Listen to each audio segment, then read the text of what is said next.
Another raw camping spot na naman ang pinuntahan natin. Isang tagong paraiso sa Itogon, Benguet. Papakita natin kung paano gumawa ng tent gamit ng tarp. Mag-explore tayo ng isang nakatagong falls. At syempre magpapahinga sa maganda at payapang kalikasan. Hindi rin mawawala ang pag-enjoy kasama ng mga kaibigan. Kaya kung camping adventures na hindi nakakabutas ng bulsa ang hanap mo, tara, sama ka sa aking kwento.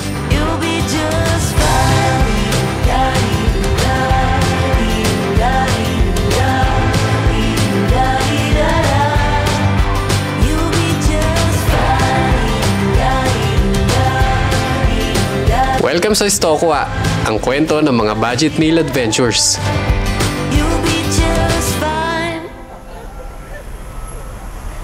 Suot na tayo ng dagdag na jacket at napakalamig. Ito nga pala yung bago natin gamit na dry bag na pagtanto kasi na masyadong maaksaya at masyadong makalat ang plastic pag ginagamit kong lagayan ng basang damit. Tapos minsan pinasukan yung bag natin ng tubig, nabasa yung mga laman. Kaya maiging yung mga damit pala nasa loob ng dry bag. Nilagay ko yung link nito sa... Makikita nyo dyan sa screen yung mga products na naka-display dyan o kaya sa pinned comment. Nagsimula ang adventure natin sa Baguio City kung saan kami nagkita-kita ng Team Tiwalag, ang mga kaibigan nating camping content creators na tumiwalag sa bushcraft camping, maliban sa isa. Yun ang kwento ng pangalan ng grupo. Bago umalis, nag-connect muna kami ng Freedcon, ang gamit naming helmet intercom.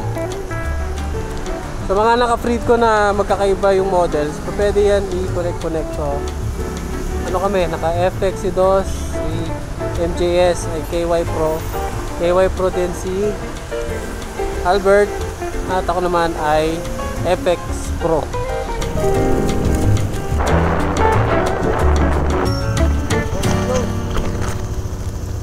Rado? Wala siyang akyatan dito? Parang may akyatan sa kanan. Ito yung kalsada. Natabunan ng lupa. Gawa ng landslide. Kaya gumawa lang sila ng tulay dito pang tao. Kaya wala kaming choice kundi maghanap ng ibang spot. Kung wala kaming mahanap ng ibang daanan papunta dun sa aming spot. Grabe wala na yung kalsada. Pagdating dito, bangin na. Ganun kalala yung naging landslide. Ito naman, hindi namin matutuhog to, gawa ng napakalambot ng putik na yan. Kung mga endurong motor siguro kakayanin na makatawid. Pero hindi na namin susugal yung mga scooter namin dyan. Garantisado naman yan, hindi namin yan maahon. Meron ibang daan, Dos? Meron sa kabila. 14 minutes. Ah, okay. Medyo napahaba nga ang ruta gawa ng isang landslide. Pero thankful pa rin dahil di na namin kinailangan na maghanap ng bagong camping spot.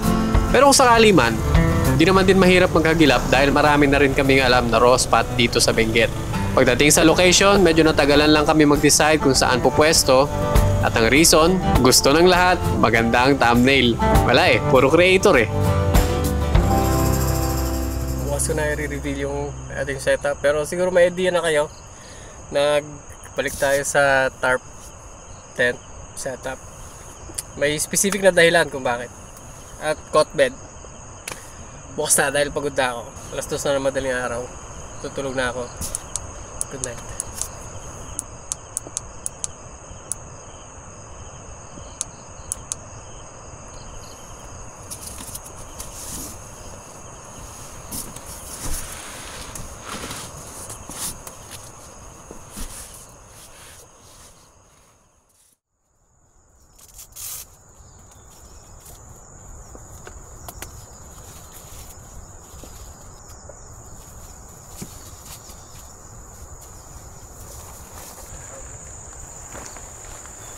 Direct ka na ng tawag dun sa shell na kinuha natin dati.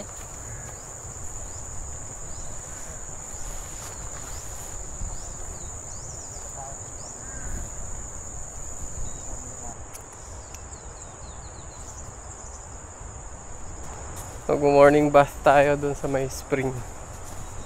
Yung kinalalagyan namin, hindi moving yung water doon. Doon lang naiipon yung tubig, tapos lalabas siya sa maliit na stream ulit. Kaya safe kami doon kahit malapit kami sa tubig. Saka since stream lang yung pinanggagalingan ng tubig nung pwesto natin, hindi naman talaga siya affected ng malalakas na ulan.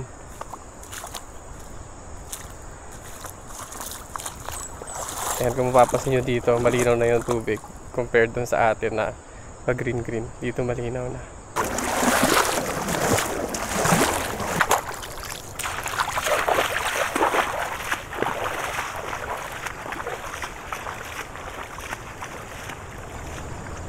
Nagising ako si Albert at si MJS. Ang huli ng mga ulamin nila. Doon kasi sa spot namin doon nakatambay yung mga isda. Dahil doon nga yung malalim. Tapos mga din, mga maliliit na tulya, burnok ang tawag sa amin.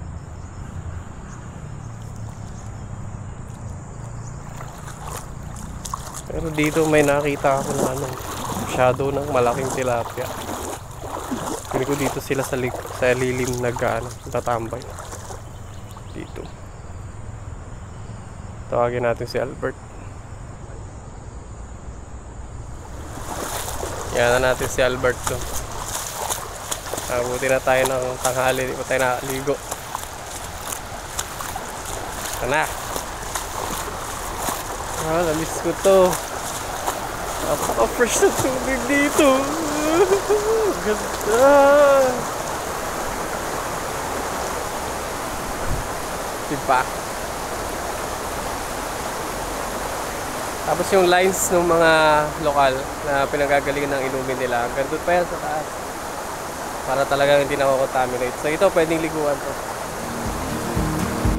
Second time na natin dito sa spot na to sa Itogon. Unang beses ay nung si Purgas pa yung gamit natin, yung ating PG1, na ngayon gamit na ni MJS. Binenta ko kay Biyahero si Purgas, tapos si Biyahero naman pinapagamit niya kay MJS tuwing may camping kami. Yun ang dahilan kung bakit di nyo na siya nakikita sa mga videos natin. Maganda. Sarap lang magbuni-buni. Magpalipas ng oras na walang ginagawa. Ito yung pinaka masayang boredom na may experience mo, yung magmuni-muni sa nature. Talaga nakaka-recharge. Hindi ko gusto kong magpunta kasi talagang wala kang magagawa kung hindi walang gawin. Hindi ka matitempt na maghawak ng cellphone maghapon magdamag kasi wala naman signal. Kaya gusto ko lumalabas sa nature. Ngayon din, kung meron kayong chance, outside, explore the outdoors. Napakalaking tulong yan sa inyong mental health. Masala tayo.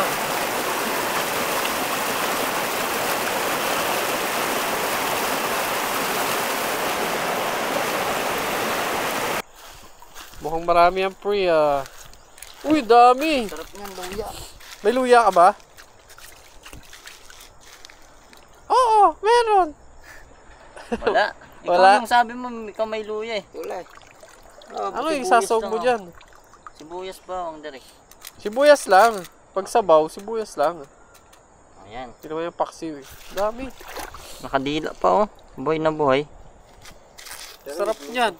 Tumalaki pala sila ng ganito. Oh.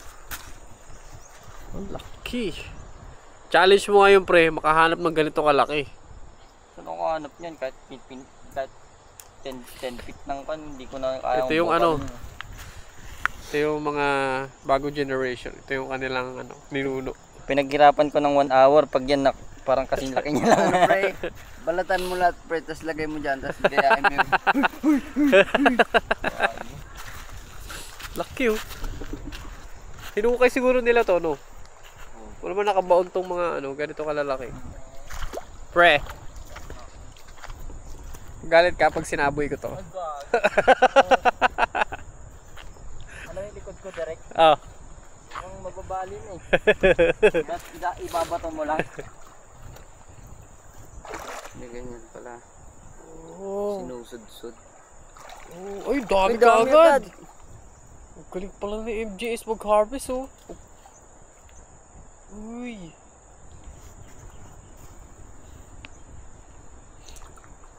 Oh, pre. Ay, nalaglag.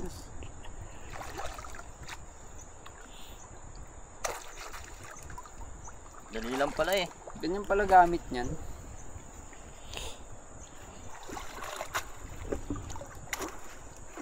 Tapos may nakuha siyang malaking ano, no? Ginto. Nakauwi na tayo. Pag may ginto, pukpukin mo kagad sa ulo. Hampasin niya yung tripod. Ayaw na, baka may makuha ko kasi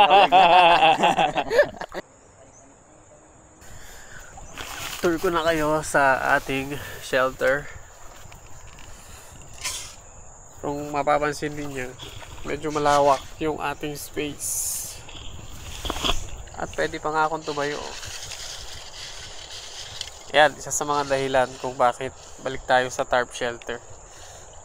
Wala kasi akong magamit na tent na pwede kong tayuan. So lahat nakayuko ka or nakaupo sa ground kapag kikilos ka sa loob. Meron naman yung mga tent na malalaki talaga, mga dome tent. Pero sobrang bigat naman nun para sa motocapper. Ito pa yung damit ko. Sa pagdahilan kung bakit ganito na yung setup natin. Kasi pag umuulan, kailangan mo rin naman ng tarp. So para hindi na doble-doble yung dala natin.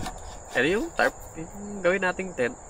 Tapos kung mainit, tataas na lang natin yung isang side para yun na yung ating pinaka canopy. Uy.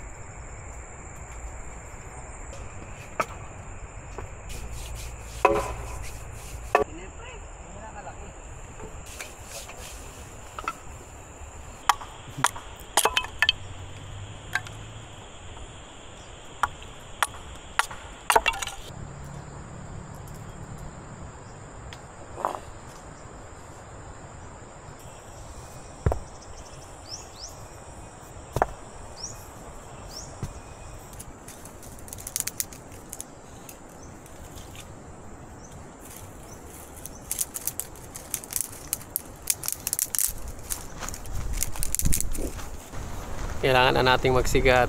Iba yung niknik dito. Hindi tinatabla ng efficacent oil. Nadagdagan yung mga kagat natin.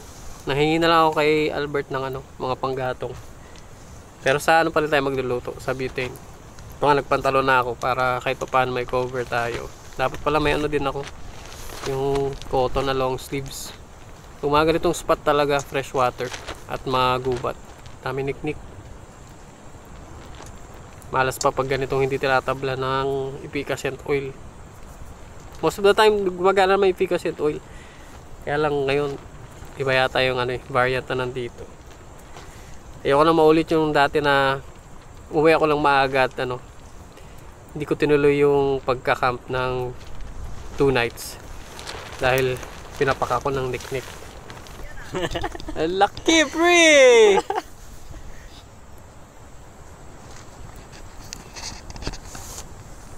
Second catch.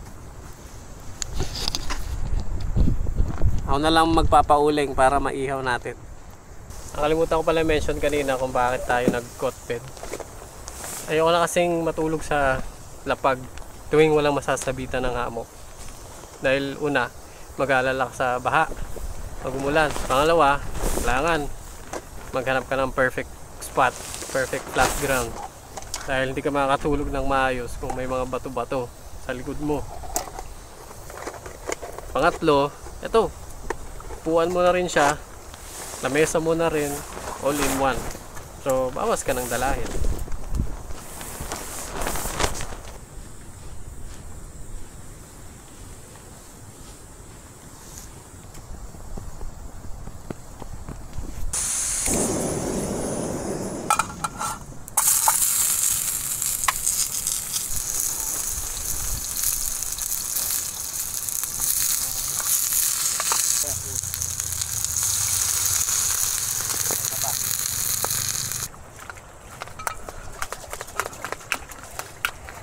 Kung kayo lagi nababasagan ng itlog sa camping at hindi naman kayo makapagdala ng malalaking tray, try nyo isama sa bigas. Tinuro lang sa akin ng isa sa inyo. Nakalimutan ko lang kung sino. Effective. Kahit anong bugbog sa biyahe. O pa rin yung itlog.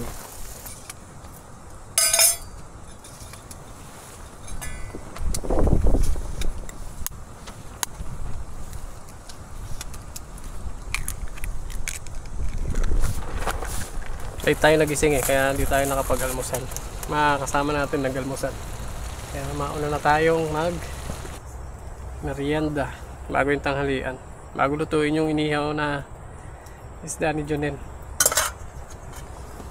So masarap dito ay tasty.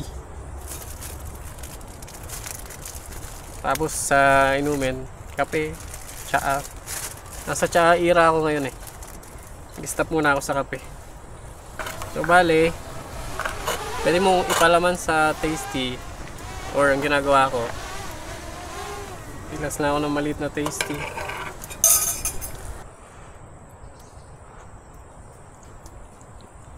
Wah! Maganda. Top. Ito may tomato. Para hindi na ako nagdadala ng dishwashing liquid sa camping.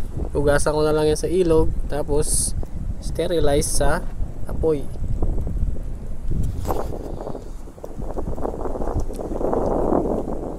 Ano masarap gawin pagkatapos magmerienda?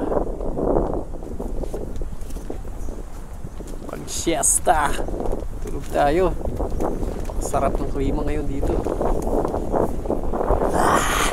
Sarap ng rock camping. Walang nagpapatugtog sa Bluetooth speaker.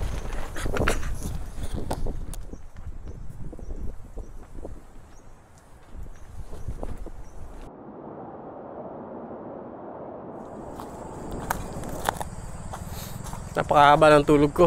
Tulog yata ako ng alas 12. Gising ako ng... Ano oras ka dumating? Alas 2. Alas 2 ka dumating? 2:30. Mahaba na pala. Tapos syempre tuwing gigising, pampagising natin yung malamig na spring. Sakto nung paggising ko dumating si Eli Motor, ang isa nating kaibigan sa Team Tiwalag. Pero siya backdoor adventure lang siya ngayon, hindi siya makapag overnight. At paggising ko nga, dami ko na namang kagat ng niknik. Kaya nagsiga ulit tayo. Mahirap mawala ng pausok dito. Hindi tumatalab yung Tipika scent oil. Mahirap magaya sa mga kagat ni Dos. Grabe. Saan ko nakuha yung direct? Doon ba yan sa Bokod? Parang. Ay hindi, bago yun. May kagat na ako. Tapos kwento pa ni Jonel, muntik ka na daw mag-quit dahil sa niknik. Grabe yung kagat ng tainga ko pag ganun Dyan sila lagi sa sa tenga. Dito sa cartilage ng tenga, paborito nila. Magapang nga rin yan dito. Oo nga, mga kagat ka pa rin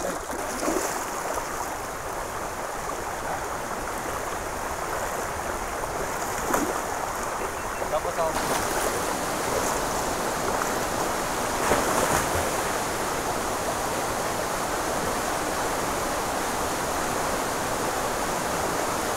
Explore natin yung taas. Di natin na-explore kanina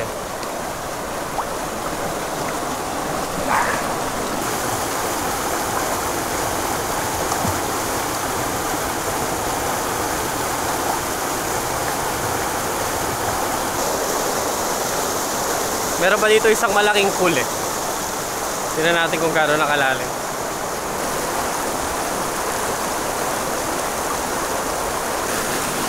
Yun.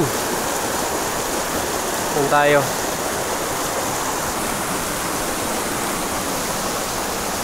Ito yung mga host ng mga lokal na ginagamit nila para sa inumin nila. Ganyan kalinis yung tubig dito. Yung mga lokal naglalagay ng hose na nakatulay hanggang sa pinaka source nitong spring na to. At mamaya dito rin tayo kukuha ng tubig dahil wala na tayong inumin. Dala ko naman yung aking live straw. First time nating magagamit. Tara! Diving time!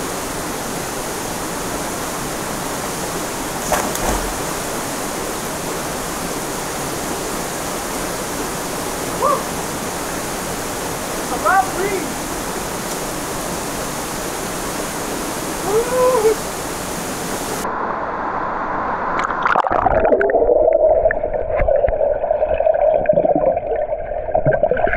lang ganito lang, no? Tunaw lahat ng stress.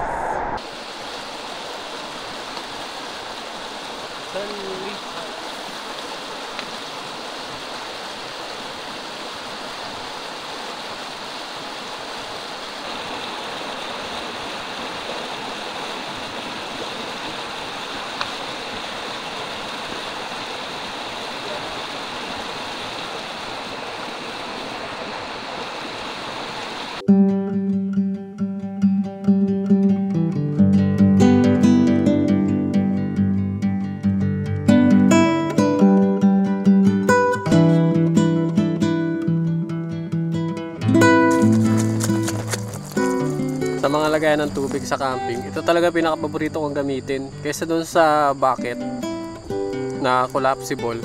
Kasi yun, since open kasi yung bucket, prone sa dumi na malagyan. Ito, sarado. Tapos pwede mo isabit, pwede mo ipatong. Tapos meron pang faucet.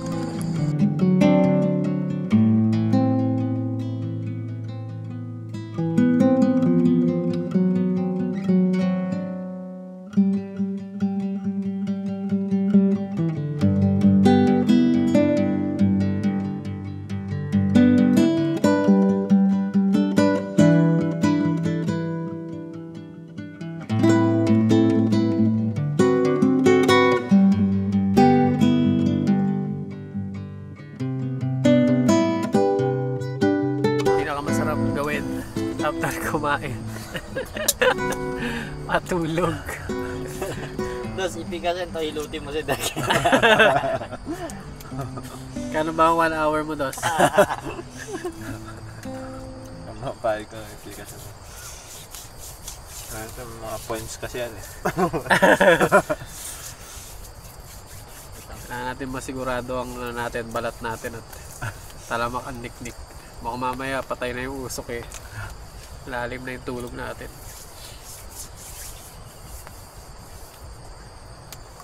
Matapang lang yung Drek. Yung? Hindi food. Parang Oo. mahapdi. Mainit sa balat yun.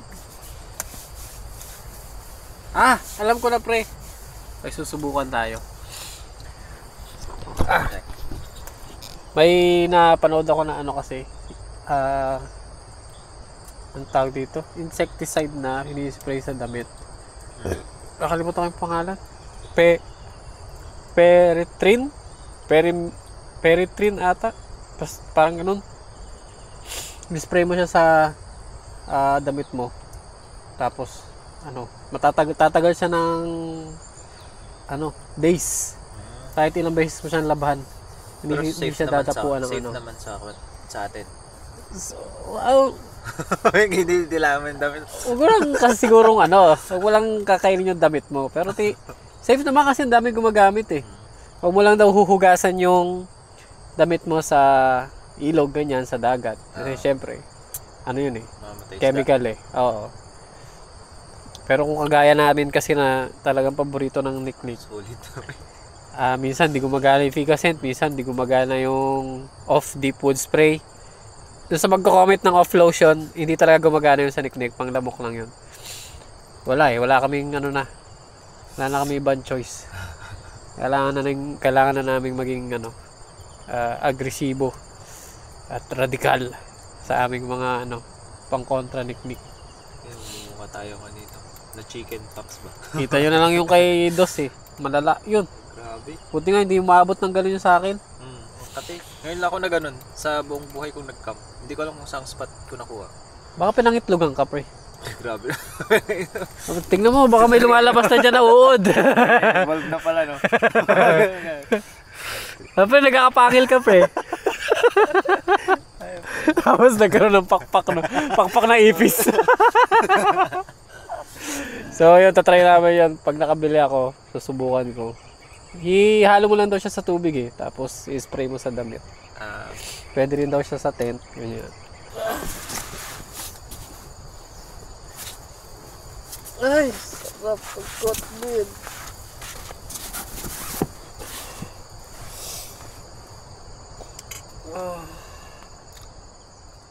Kano yan, Dek? Parang 2.7 yung tanda ko.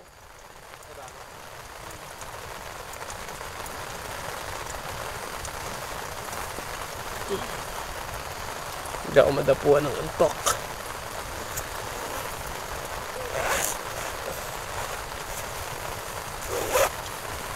Pusin ko na lang yung libro na ilang buwan ko na hindi matapos-tapos. Yung ilaw na gamit para natin ito. Ito yan. 37% pa yung natitira dyan sa naka-on. Yan yung gamit natin kagabi pa. Ito yung pangalawa. Dalawa kasi yan. Ay, tatlo. Bali, bumili ako ng 4 na wala yung isa. Iko. So, ayan. Ganyan lang siya kaliit. Tapos, ito 100% pa. Bumili ako ng marami. Imbis na isang mamahalin kasi kapag nasira yung isa, actually nasira na yung nature hike ko. Yung lagi kong ginagamit. Wala na. Lusaw ang magkano yun? 2K ata. Eto, 180 lang isa. So, masira man yung isa. Nagagamit ko pa rin yung tirang 180 times 3. Basta ganon. So, di ba? Mas na lagas ang pera mo kapag na sira yung isang ilaw mo. Meron ka pa rin natitira. Subukan na yan. Ora at makunat. Pag itong flashlight, medyo mabilis. 3 hours yung lowest. Kapag itong lantern mode nya, 6 hours to. Tapos yung ginagamit ko kapag natutulog na yung kanyang red light. Ayan, napakatagal niyan kapag red light na. Kinabukasan, meron pang 37% tong isa. Itong naka-on.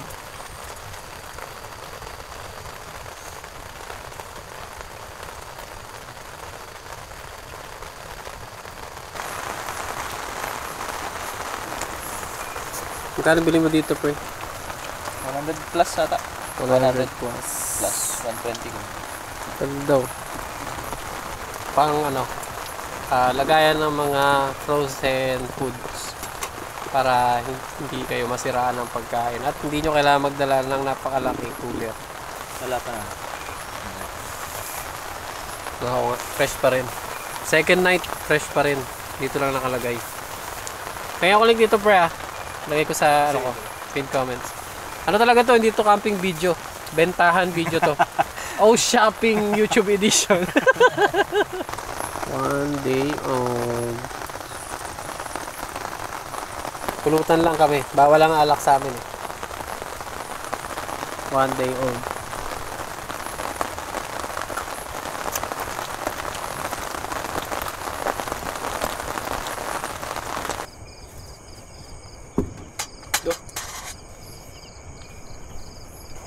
Binaba ko na yung ating ano, canopy para close tent na ulit siya at ready na tayo matulog. Naghuhuli pa ng mga hipon yung kandalawa. Okay, tinatamaan na ng antok dahil lang ating priority sa camp na ito ay makapagpahinga. Tulog tayong maaga. Yun na, tulog na ako.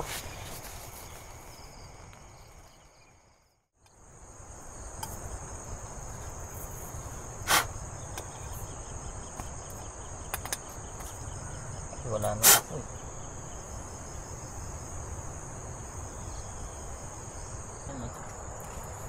Mas maganda yun sa GB10 direct.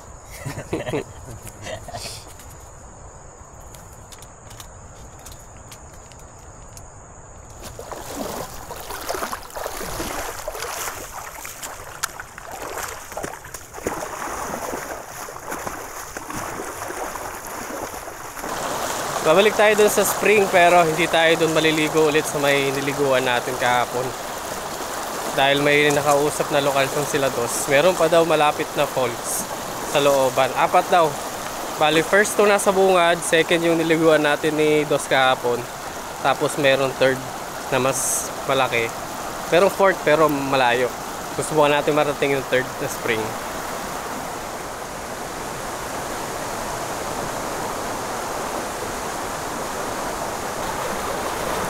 Oh.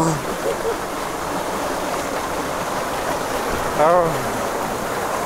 Oh.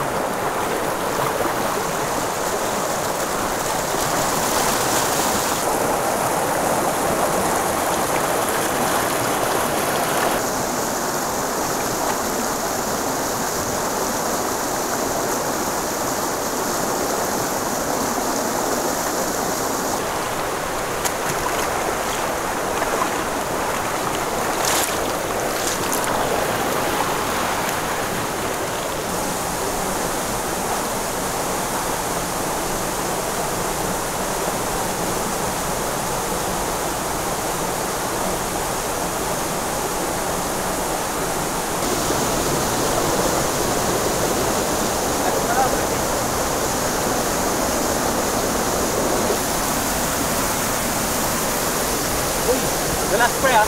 Galas dyan. Ito na yata. Oo. Yun yata yun. Yung pangatlong falls.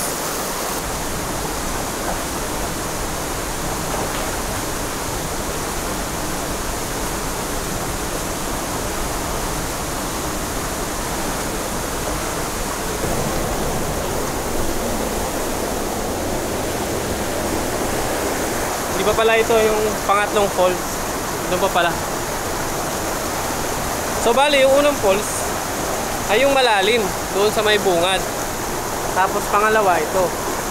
Pangatlo, yung nandun sa unahan sabi nito. Oo nga, mas malaki nga siya. At mukhang mas malamig yung tubig. Woohoo!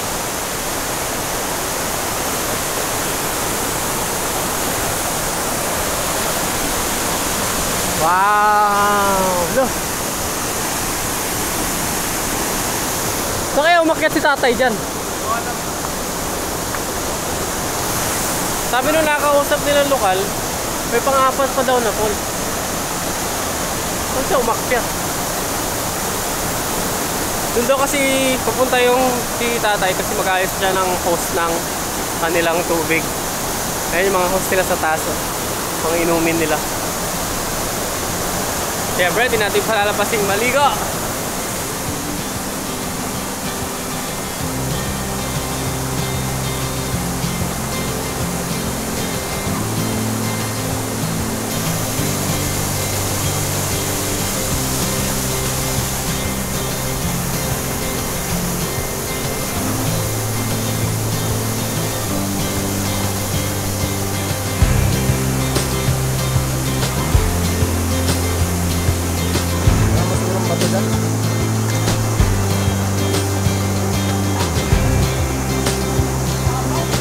Babaw?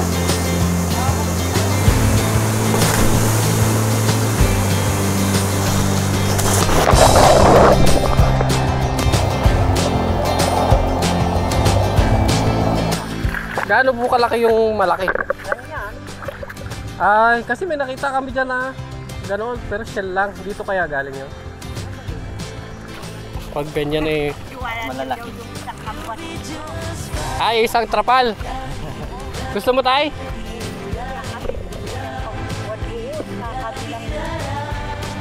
Sige. Ayan malaki. Sa'yo na yung malaki. Iwala namin. Okay, thank you din po.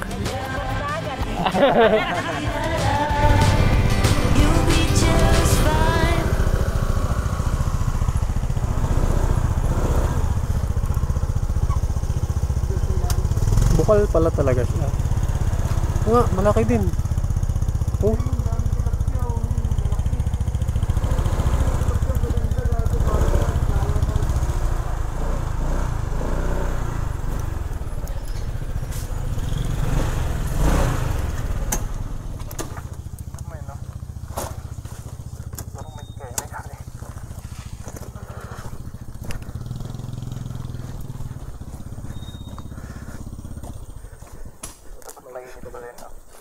Baka hot spring.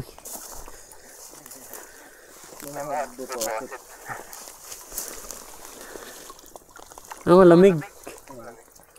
Bukal talaga yan. Ganyang kulay ng mga bukal. Ba't pa yung puti, Dilek? Ito oh. Namumuti pati daanan. Baka rich in chloride. Tingnan mo nga kung ano, malambot yung puti.